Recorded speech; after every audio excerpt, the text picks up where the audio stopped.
Ya pemirsa, saya Vivi Aleda Yahya dan Anda menyaksikan Selamat Pagi Indonesia.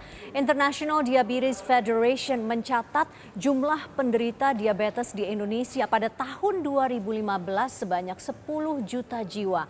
Angka ini mungkin saja meningkat jika penduduk Indonesia tidak memperhatikan asupan gula yang dikonsumsi setiap hari. Secara tidak sadar, masyarakat dikepung dengan produk kemasan yang mengandung gula yang sangat tinggi. Untuk itu, kita perlu tahu kandungan gula yang terkandung dalam setiap makanan dan minuman yang kita konsumsi, khususnya produk-produk kemasan. Kita akan bahas bagaimana membaca label kandungan makanan maupun minuman serta beberapa asupan gula yang dapat kita konsumsi agar terhindar dari diabetes. Seperti biasa setiap Kamis, Dr. Tan Shotyan, selamat datang di Selamat Pagi Indonesia. Selamat pagi Indonesia. Dr. Tan ini akhir pekan lalu melakukan riset ya keliling supermarket ya khusus. Untung nggak ditangkap sama satpam. Khusus untuk segmen hari Kamis ini tentang bagaimana kita sebaiknya cerdas membaca label. Dan bukan hanya gula ya, tapi kandungan apa saja yang ada dalam hal-hal yang kita konsumsi dari konsumsi makanan, maupun yang kita pakai. Lotion, shampoo. Oke, catatan yang paling penting dari Dr. Tan dari hasil riset akhir pekan lalu apa, Dok? Saya cuma mengatakan bahwa industri kita ini mengalami suatu fenomena kebablasan. Kebablasan dalam pengertian bahwa kita itu tidak terkontrol dalam mengkonsumsi berbagai macam barang-barang produk modern yang menurut saya kalau saya pernah hidup 100 tahun yang lalu barangkali barang-barang itu tidak ada, dan semakin liarnya lidah kita dimanjakan atau produk terutama makanan itu mengikuti apa yang menjadi tren kesukaan lidah zaman sekarang. Sampai tadi saya ngobrol-ngobrol sama salah seorang jurnalis kita di luar sana. Dia sampai mengatakan kalau pagi-pagi nggak minum teh manis tuh rasanya nggak enak. Karena dari belum kecil lengkap gitu. Kayaknya belum greng. Karena dari kecil dibiasakan dengan teh manis. Dan orang Indonesia masih punya kepercayaan teh manis itu menghasilkan energi.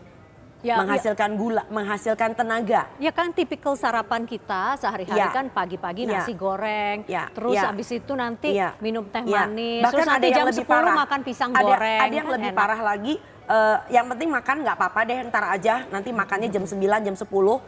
Tapi pagi-pagi habis sholat subuh atau bahkan sebelum sholat subuh harus ada yang namanya kewajiban itu yang disebut dengan teh manis. Dan kalau saya tanya tadi, enak Dok untuk menghangatkan tubuh ya, bikin semangat. Kenapa nggak pakai jahe aja gitu ya? Jadi teh dengan jahe tapi tanpa gula tanpa gitu. Gula, tetapi yang lebih lucu lagi yaitu tehnya itu cuma 1 cangkir, gulanya dia bilang tadi katanya 2 sendok teh. Ya, nanti barangkali kita akan hitung-hitung 1 sendok tehnya berapa, 1 sendok makan itu berapa, dan apa yang masih menjadi suatu kepercayaan bahkan masih dianut oleh kementerian kita tentang jumlah yang diizinkan masih menjadi suatu allowance di Indonesia yang tentang berapa gramnya itu. Oke, dan oke, baik. Kalau dari Kementerian Kesehatan kan 4 sendok makan. 4 sendok makan, dan ini horornya bukan main. Untuk konsumsi 1 hari untuk dewasa ya Dok ya? Ya, untuk dewasa loh. Oke, nah kalau yang seharusnya? Yang seharusnya saya yang nggak tahu sewajarnya, yang berapa sebetulnya WHO sudah rilis di bulan Maret 2015. Apalagi kalau kita melihat bahwa kita dalam garis merah batas penderita diabetes yang cukup banyak di muka bumi ini, maka WHO sendiri sudah mengatakan kita kalau mau sehat tolong jangan sampai melebihi 25 gram per hari. Nah itu bukan hanya dari gula pasir ya, tapi dari segala macam gula.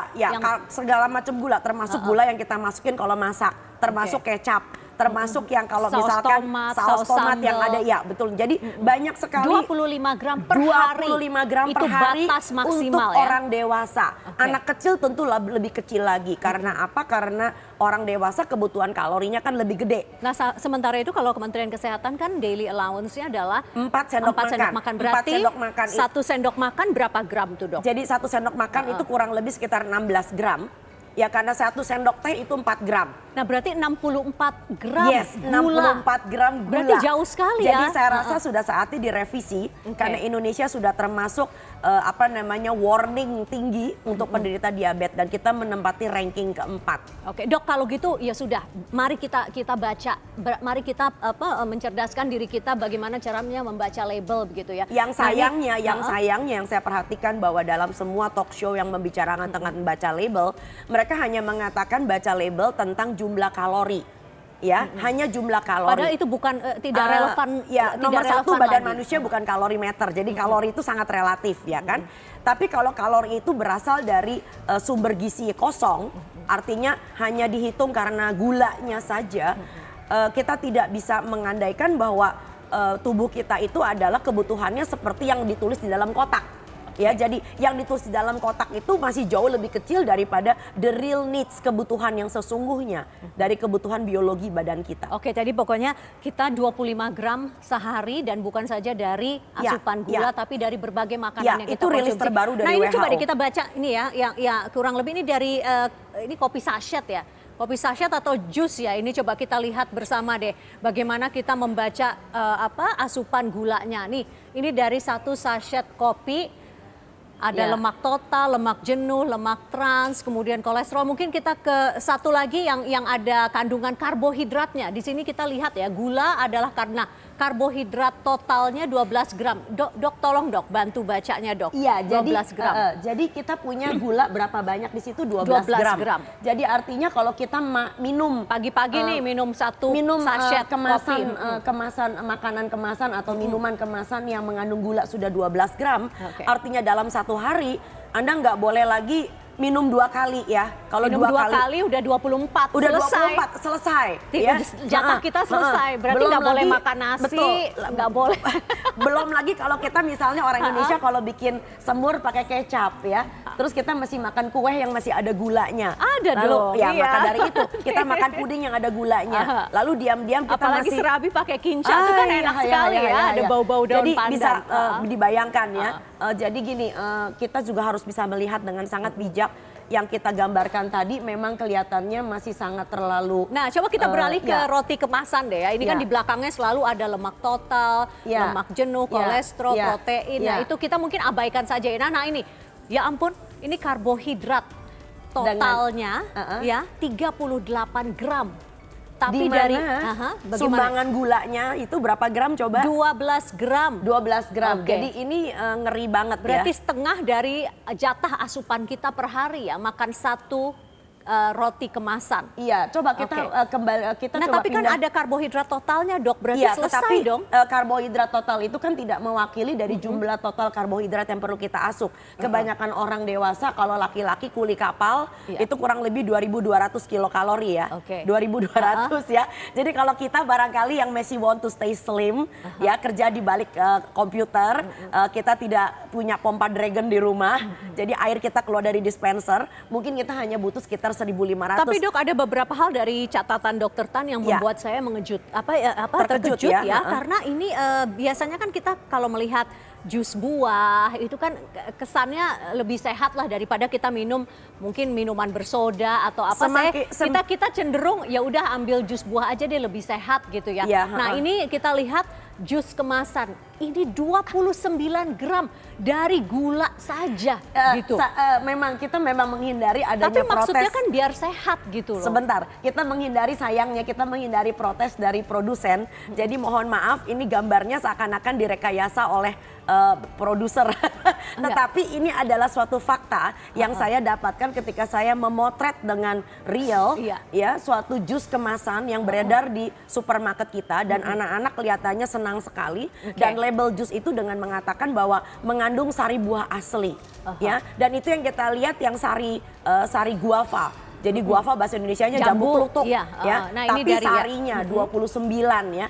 Vivi pernah lihat bahwa yang mangga ya ternyata mengandung 39 sekitar 39 gram. Rata-rata ada merek terkenal itu 35 gram Betul, kalau dari betul. jeruk, Jadi, kemudian mangga betul, lebih setuju. tinggi. Jadi Nah jangan- ini juga ada tambahan lagi. Jadi ini tidak direkayasa sama sekali ya, karena kita tidak ingin membawa brand apapun. Ya, buat saya brandnya nggak penting, yang kita jadikan acuan adalah apa label apa yang ada di balik brand tersebut, di Betul. balik produk tersebut. Betul, Ya, oke. jadi kita Ini bisa 24, lihat. jadi ini nggak ada yang gulanya cuma 4 gram, 3 nggak gram resep, gitu ya. nggak resep. Nggak resep ya? Nggak resep, nggak berasa gitu loh Ya, ya. karena sementara kemarin Parlemen Inggris itu baru saja merilis sebuah undang-undang yang akan mengenakan pajak kalau setiap produk itu mengandung gula di atas 5 gram. Dan berarti bukan ini cuma- semua tadi yang kita kena tayangkan ini kena pajak semua Kena kalau semua. dijual Lebih di parah Inggris daripada ya. rokok ya. Nah, yang menjadi problem adalah fokus kita tuh masih hanya rendah lemak.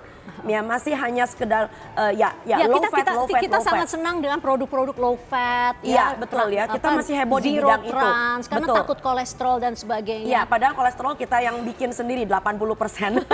Kolesterol itu dari makanan cuma 20% ya. Kami para dokter kami sadar mengenai itu ya kan. Ya, jadi maka dari itu yang kita kelolosan justru adalah gula tadi ya. Jadi bahkan kami sempat mempunyai suatu rilis yang mengatakan it is not fat that makes you fat ya, tetapi kandungan karbohidrat keseluruhan yang kebanyakan disumbang dari gula tadi. Itu yang sangat membahayakan dan lebih cilakannya gulanya adalah gula rafinasi. Oke, Dok. Jadi bukan liquid sugar, high fructose corn syrup. itu panjang ya, Dok. Ya, Panjang nanti kita bahas ceritanya. setelah Betul. jeda satu Tetapi ini ya. bukan gula yang terdapat di dalam karbohidrat kompleks seperti yang ada di dalam sayur, di dalam buah, Baik. di dalam biji-bijian utuh. Dok, ini satu lagi sebelum kita break ya, ini di susu kemasan yang memang dipasarkan untuk anak-anak. Jadi Ya. untuk anak-anak minum susu Betul. yang Dan jumlahnya kocaknya ini ya, kecil gulanya ada banget. 20 gram. Ya, dan tetapi- ini jumlahnya cuma 180 betul. mili. Jadi kalau Anda lihat Sekali minum ya, ini yang Anda mengatakan susu itu baik untuk anak, sebentar, tolong dilihat labelnya. Oke. Ya, jangan cuma susunya. Kita belum ngomong tentang perasa sintetisnya nih ya. Strawberry-strawberryan ya kan, coklat-coklatan iya. gitu ya. Bukan coklat asli ya. Oke. Yang kita takutkan justru gulanya. Jadi banyak sekali suatu studi di Eropa yang justru diam-diam mencermati. Saya pernah diwawancara oleh salah satu stasiun televisi dari Prancis. Dan dia mengatakan bahwa mohon maaf di negara kami susu yang kalian jual di Indonesia itu nggak laku. Bukan cuma nggak laku, bahkan Kementerian Pendidikan itu melarang adanya promosi makanan-makanan anak yang buatan industri masuk ke dalam sekolah. Dan kenapa itu kita jawab setelah jeda yang satu ini. Pemirsa Yang satu tetaplah ini. bersama kami. Selamat pagi Indonesia akan segera kembali.